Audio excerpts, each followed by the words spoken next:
right, good afternoon, everyone. I'm Jim Durkin, House Minority Leader. We're here to talk about the lame duck sessions. There's an expression that's been going around Springfield for decades, and it says that no one's life, liberty, nor property is safe when the legislature's in session. It's never more true than when we have a lame duck session every 2 years, and even more pronounced every 4 years when we have a possible change in the administration. Two factors, a lower voter count requirement and decreased constituent accountability, play into the appeal of using the lame duck session as a way to move otherwise highly controversial legislation. In 2011, in the 11th hour, under the veil of night, Democrats in the majority passed the largest income tax increase on individuals and employers in the state's history. They abolished the death penalty. They brought smoke-free Illinois to Illinois. Republicans have dirt on their hands as well. Back in 1997, we were involved in it, and we participated in lame duck session abuse. It doesn't make it right. Regardless of where you stand on any of these issues, outgoing lawmakers no longer are accountable to the voters should they not vote on such controversial legislation. In 2011, there were members that had left the House early to pursue other opportunities, and in the interim, new legislators, pinch hitters, so to speak, were sworn in to take the tax vote and all those other controversial votes in 2011, only to disappear within moments later with no accountability back to the 110,000 taxpayers in their district. No one knew who they were, no one knew how to reach them, and yet they were voting on bills to raise income taxes, to abolish the death penalty, and all the other controversial issues which came up, or the very significant issues that came up in 2011. I will say it was a terrible disservice to the taxpayers and all Illinoisans. There was no accountability. Today I filed House Joint Resolution Constitutional Amendment 43 to close a loophole that has been used for many years to ram bills through the process at the end of the 2-year legislative session. I'm proposing that we eliminate lame duck sessions by moving up the date of inauguration to the second Wednesday of December, approximately 1 month following the election. Currently, inaugurations are held on the second Wednesday in January. Essentially, the fall veto session would have to be held before the general election, and the legislature would not convene nor act upon legislation unless a special session would be called with the joint approval of the governor and each of the 4 legislative leaders. I'm now going to turn over to Dwight Kay to talk about House Rule 805 and what we are proposing with that House Rule. Dwight, thank you. Thank you, Leader. Just to provide a little history, just hours before I was sworn into office, my first term, the legislature approved a 67% income tax hike. I personally campaigned against it, and I was outspoken against the tax hike before and after the election in November 2010. And I feel strongly the legislature voted for the tax increase hours before I was to take my seat in the House because they knew the number simply wouldn't sustain a passing vote for the tax increase. House Rule 37.7 will help ensure the legislative process is preserved while preventing legislators who have retired or been fired by the people from ramming through legislation without the support from 3/5 of each chamber from becoming law. Lame duck sessions would be eliminated as proposed under House Rule 37.7. The rule would take effect on Election Day each November during even-numbered years. The lack of constituent accountability has created an easy way to pass controversial legislation with no fear whatsoever of repercussions, and my constituents and myself have fell victim to the lame duck session in 2011. A special session may only convene following a general election, pending approval from all 4 legislative leaders and the governor. If a special session is convened after the general election, then a vote of 3/5 or 71 members of the House is necessary to move a bill from second reading to third reading and on to pass the bill out of the House. The legislation voted on must be a topic identified in the special session approved by the 4 legislative leaders and the governor.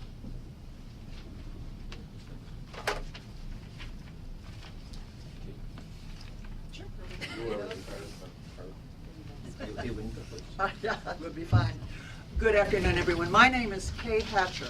I'm the state representative that represents the Fox Valley, which is a little south and west of Chicago. And actually, I've represented the Fox Valley for about a quarter century. A member of the school board, a member of the county board, Forest Preserve president, and now in my 3rd term as a state representative. I never looked at this position other than an opportunity for public service. And had no idea that it would be a career and chose not to do, and as such, have chosen not to rerun. And I've been in politics a long time, and I'm hardly naive, and yet I was astounded at the number of people who came to me following my opportunity to not run again to say, you know, it's okay to vote for this law. You're not running again. Well, what does that say to the public? And in transmission, what does that say looking to a veto session? We've made a lot of changes in this state in the 5 years that I've been here, all affecting ethics. And it's gone from something as simple as taking names off billboards. You no longer see, when you come to Illinois, a billboard that says, blah, blah, governor. It just says, welcome to Illinois. We've made a lot of ethics changes, but there's more that we can do, and I don't think there is going to be anything that's more important than the opportunity to address this in public. We have a chance to change public perception, because when you get to the veto session, the social and fiscal Molotov cocktails are thrown out, and people make decisions based on many things. I don't want one of those decisions to be made because they're going to have an opportunity to increase a possible profession leading the legislature. I don't want those positions to be fulfilled by someone who's just marking time. It sounds like an impossible task, but I don't think it is. We have legislation in front of us today that has an opportunity to make that change. And I think we owe it to the people of Illinois to give them that chance to have clear and honest representation. Thank you.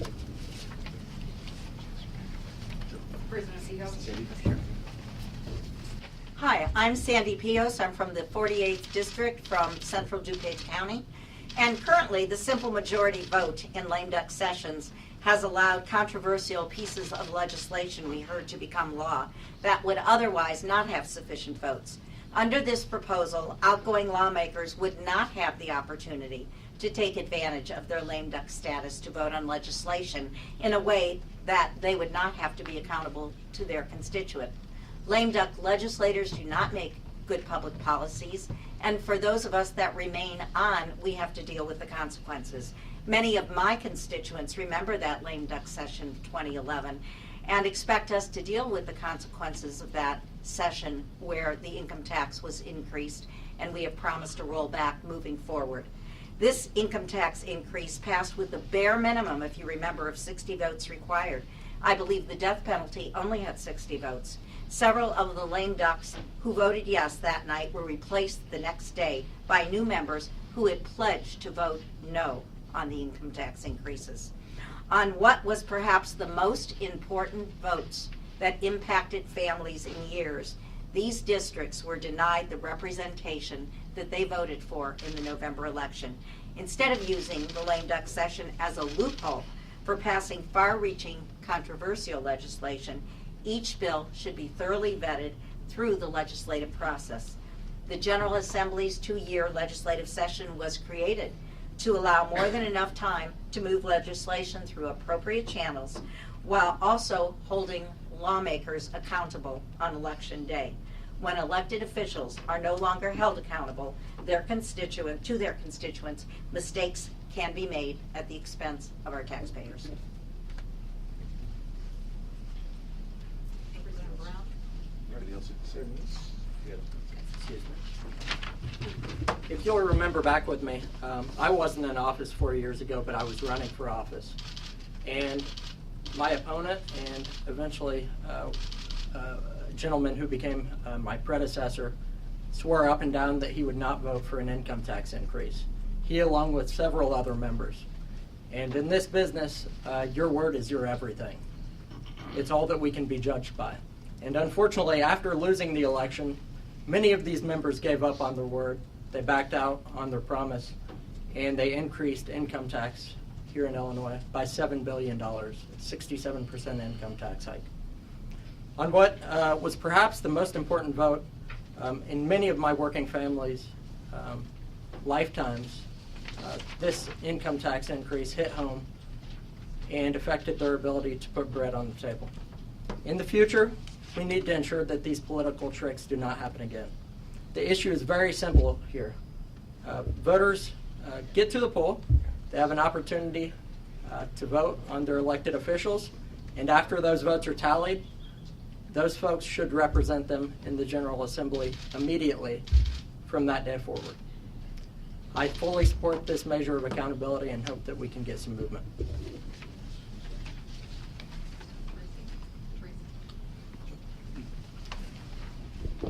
Jill Tracy, representative for the 94th District in Quincy. Likewise, we were just recounting the events of that evening and how it just seemed improbable and impossible that legislation of the magnitude and the far-reaching effects that affected every family in Illinois could pass with such a simple majority. And it did, and it was wrong, and I'm very glad that the House Republican Caucus is stepping forward to highlight this and give pause to and ask for the public support in helping to pass and move forward such important legislation for all of the people of Illinois. And that's the type of things that we like to bring forward, but certainly we know it will happen again if we don't take the steps that are necessary, and so we're asking for the public support for such a bill that will keep the integrity of our electoral and legislative process intact. And so I'm glad to stand here with my colleagues, and I think you've heard how this really affected Illinois and how we can prevent it from happening again in Illinois. So with that, I'll turn it over to Leader Durkin. Thank you. I guess, we're going to have a very spirited election this November, and by all accounts, no matter how the outcome is, that next January could be the mother of all lame duck sessions regarding tax policies and every other, we want to call, hot button issue, which the legislature or the majority party wants to place before the legislature during the spring session. So we think it's important that the public is made aware of this, but more importantly, legislators need to be held accountable during this period. They have absolutely no accountability during that week of January. A number of people who are on their way out, and even as the last time we went through this, there were people who were brought in for 3 days only, to serve as a state representative, just there to take the tax vote and the other issues which came up during that time, with absolutely no way for constituents to find out who they were, how to reach out to them, how to find them, to talk about what their thoughts were about that process. And I will tell you, everyone in this room at some point or another during a career, after lame duck sessions occurred where there's been this type of activity, they ask, how the heck did you guys allow this to happen? Why did this happen? This is insane, it's nuts, and that's what we're trying to do. We want to be able to put this to the voters. We want them to be able to, we want to put this on the ballot and make sure that this is something that our voters will be able to control. I would say that most people, if they were aware of how this process works, they would be disgusted by this process. We have problems enough as it is, as elected officials, with our confidence that we have throughout the state of Illinois with our constituents. We're trying to restore that in every angle, every possible way we can. That's why we're here. Any questions? Jim, if that were to pass and be approved by the voters in the November, when would it take effect? Would it become effective immediately and rule out a lame duck for this? That's my understanding of it, yes. That's our hope, and if not, you have the rule to cover. That's why we're pushing the rule as well. How are you going to get it onto the ballot? Well, we're going to do the way in which we sometimes we've done. I think that there is an opportunity to place the questions on the ballot, and we will ask that the Speaker allow this to be given a full hearing, and hopefully that the President of the Senate will go along and understand the abuses that have occurred in the past are no longer acceptable to the taxpayers of Illinois, and we're the same way we do with everything. Where so the Speaker and the President will say, you know something, Jim? You may have something here. Yeah. Well, as we saw last week, the Speaker has now shown that he is committed towards making Illinois a more business-friendly state. We're going to work with him on that, and I hope that the Speaker will have that same position when he sees this and say, Jim, I want to work with you, and let's see if we can get this done. Well, absolutely. It's it's a spirit of cooperation that we've seen. Well, it would be a big change, and you mentioned the election. I'm wondering if, Governor Rutherford or Governor Rauner or Governor Dillard or, God willing, Speaker Durkin would think that this is necessarily a great idea. Oh, I think maybe this would help us now that we're in the majority. Absolutely. You know what? Hey, look, as I said earlier, that I was here back in the mid-'90s, and for that little snapshot in history, in '95 and '96, where we had the majority, and on the way out, there were a number of things that were passed after January 1st, where the threshold was lowered. I plead guilty. I participated in it. Doesn't make it right, and those are votes that I regretted in hindsight. But I don't think that new members should be subjected to that. There's a lot of coercion that goes on during that point in time, but the fact is we saw what happened last time. People were brought in for 3 days to vote on some very, very important issues that were really given no public vetting and no public participation as well. Well, So, what were one or two of them from '97? That was 17 years ago. I know. What were some of the ones that stand out? boy, Eliminating three-party voting. straight party voting, and I think there was an issue with the assessor's office that we were dealing with. I think that you're probably a better student of history than I am, Dave, so I'll allow you to do your great research work. But we'll provide that for you. But the fact is, I do, hey, back then it was, and if anybody here was back at that time, I'm aging myself, I'd like to be able to talk about some of the things that we had. But, we'll get that to you. But the fact is, we participated in it, and it was wrong, and we want to make sure that those abuses in the future don't occur. It just doesn't go forward. So you said, you participated. Yeah. What should a lame duck session be used for? Just no controversial issues, or what should the caucus do? Let's say this doesn't go forward, At the and very you get least. everybody just vote no automatically, or what? Look, if there's something that is of such great importance to the state of Illinois, this doesn't go through. There's no reason why we can't take this up to 4 leaders and discuss that and try to reach some type of agreement if this doesn't go through to reach that threshold. But I'm concerned about the change in structure, the change in the shift of powers that are going to come along, and we know what happens here, and we've got to do something about it. But I think more importantly, the public needs to understand exactly what's been going on over the years, and we need to inform the public about the abuses that occur every 4 years. And I'm telling you, it's right around the corner.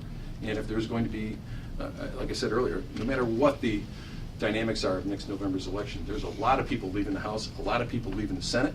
And I hate to use this expression, but there's a lot of free agents out there, and I think that's wrong. And the fact is, the accountability factor is 0.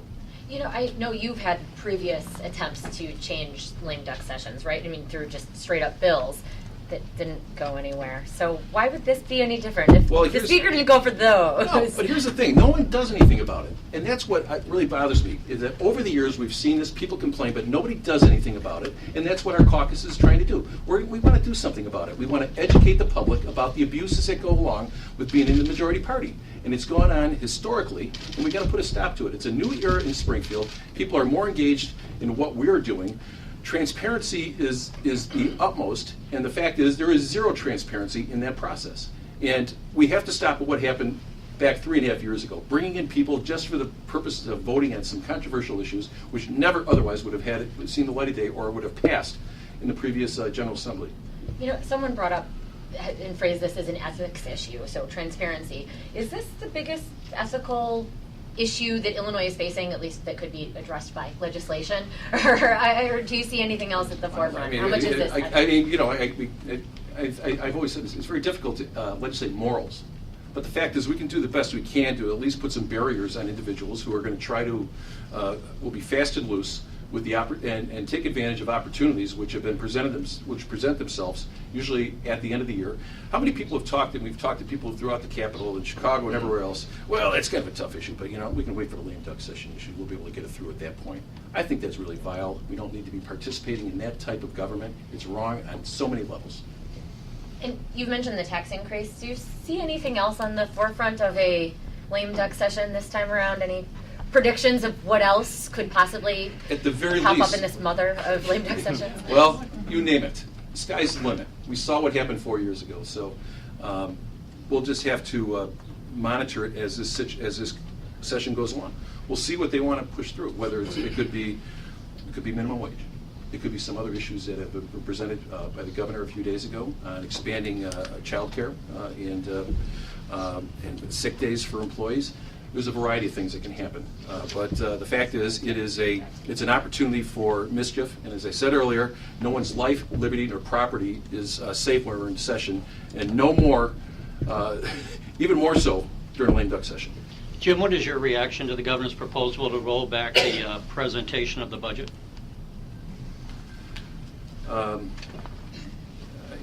Terry, I'm sorry.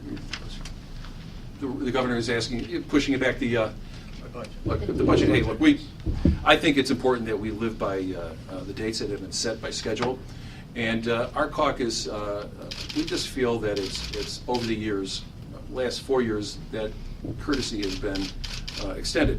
However, if you talk to our appropriation chairs, our spokesperson and our staff, it is extremely disruptive, very difficult to get a true appropriation hearings and to move along that process. I think we need to start doing it on a sooner basis, but I think by moving it back in March, it just places incredible stress upon people who are working very hard to be able to have a full and frank discussion about the revenue projections and how we're going to spend those money over about a month and a half period. Anything else? No, thank you. Great, thank you. And would that be Mother Goose? You're watching the Illinois Channel, an independent nonprofit corporation formed to provide gavel-to-gavel coverage of Illinois state government and other public affairs events taking place across Illinois.